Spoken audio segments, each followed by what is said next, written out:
Assalamualaikum Ustaz. Waalaikumsalam warahmatullahi wabarakatuh. Saya mau bertanya, di saat pandemi seperti ini, mana yang lebih utama, berkorban atau bersedekah dengan niat membantu saudara kita? Mana yang paling prioritas? Atau bahkan itu bisa digabungkan? Ya, kalau kita melihat itu bisa digabungkan dan kondisinya bisa memungkinkan, bahkan ideal untuk melakukan itu, maka penggabungan lebih utama. Misal, dengan Anda berniat berkorban, bukankah saat bersamaan Anda pun membantu saudara-saudari kita yang tengah merasakan kesulitan tertentu dalam situasi seperti ini dengan cara membagikan bagian dari daging hewan korban itu, ya kan? Anda berkorban, kemudian dikemas dengan baik, dengan rapi, daging korban itu dibagikan kepada saudara-saudari kita di masa-masa seperti ini yang mungkin yang dibutuhkan salah satunya adalah kekuatan pangan, ya kan? Itu satu. Bahkan di beberapa tempat pembagiannya itu dikemas dengan kemasan yang lebih rapi, ya, seperti ada yang dikalengkan, ya, kemudian diberikan kepada tempat di pelosok-pelosok tertentu, ya, dan seterusnya. Dan ini jika dimungkinkan, ini akan lebih bagus penggabungan dua hal ini. Hanya biasanya begini, ada kejadian-kejadian spesifik yang mengikat satu keadaan tertentu yang tidak sama dengan yang lain.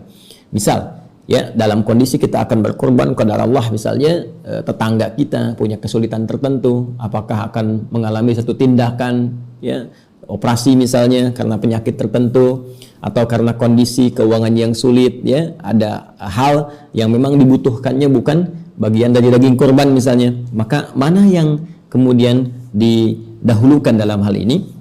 Tentunya kita kembali kepada fikih prioritas, ya. Fikih prioritas menunjukkan bahwa membantu dalam hal yang konteksnya sangat darurat lebih dibutuhkan, apalagi termasuk kepada kebutuhan 5 hal pokok, ya, yang masuk dalam maqasid syariah, ya. Ada hifdzun nafsi, ada menjaga jiwa, hifdzun nasali, menjaga keturunan, kan, hifdzul mali, menjaga harta dan yang lain sebagainya. Jadi jika ini kemudian terjadi, menjaga jiwa misalnya, kalau ini ada orang sakit mesti operasi, dan kalau tidak ada support ini secara ikhtiar bisa bermasalah serius, ya, dibandingkan korban misalnya yang ini bisa ditunaikan di waktu-waktu yang lainnya, bahkan hukumnya bisa berbeda. Menolong orang dengan kesulitan kadar tadi itu bisa menjadi wajib jika kita mampu, ya, dan korban itu sunnah muakkadah. Maka dalam kondisi ini kita bisa mendahulukan untuk membantu kawan yang kesulitan ini, maka dengan izin Allah Subhanahu wa taala kita akan bisa mendapatkan 2 pahala di situ. Satu, pahala membantu saudara kita ini, dengan membantu dia, maka satu masa Allah akan memberikan kadar kemudahan saat kita mendapatkan kesulitan. Ini sudah rumus, ya. Jadi kalau kita sering berusaha membantu dengan niat ibadah, maka kehidupan kita pun akan diringankan oleh Allah Subhanahu wa taala.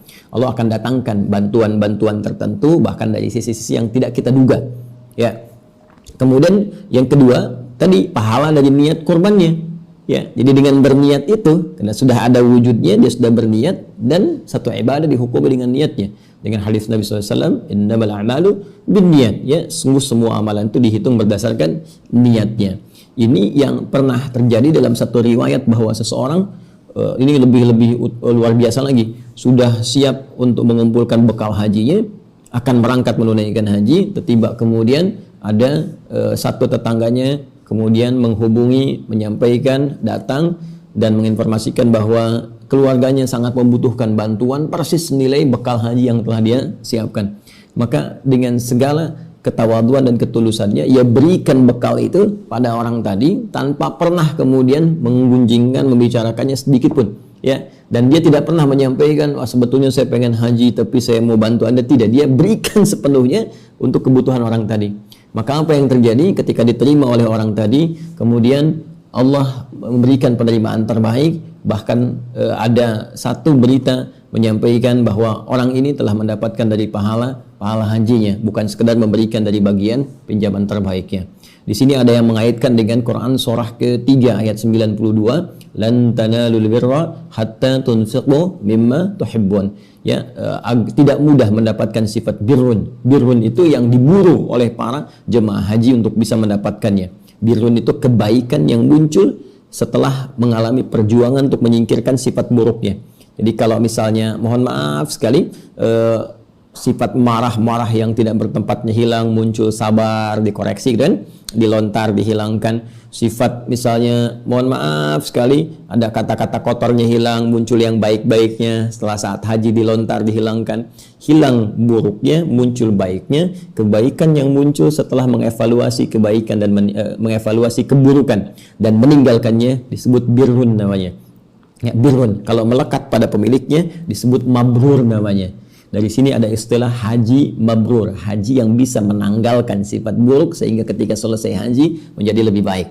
Ya, nah itu asalnya birrun. Dalam Al-Quran ini dikaitkan dengan infak, satu pemberian. Lan tanalul birra, ya tidak mudah mendapatkan birrun, kamu tidak mudah mencapainya, ya hatta tunfiqu mimma tuhibbun, sampai kamu bisa berbagi dari apa yang kamu sangat ingin-inginkan. Pengen kurban tapi ada orang yang sangat membutuhkan. Dan itu melebihi kadar dari korban yang akan kita keluarkan dari sudut pandang hukum. Ketika kita berikan, sifat birrun itulah yang telah Allah persembahkan, Allah berikan untuk kita. Barangkali ada satu hadiah terindah yang Allah telah siapkan kepada kita dengan satu perjuangan tertentu. Jadi secara singkat, berikan bantuan kepada yang lebih membutuhkan dan semoga Allah memberikan dua pahala di sini, pahala menolong saudara kita dengan izin Allah dan juga pahala untuk niat berkorban.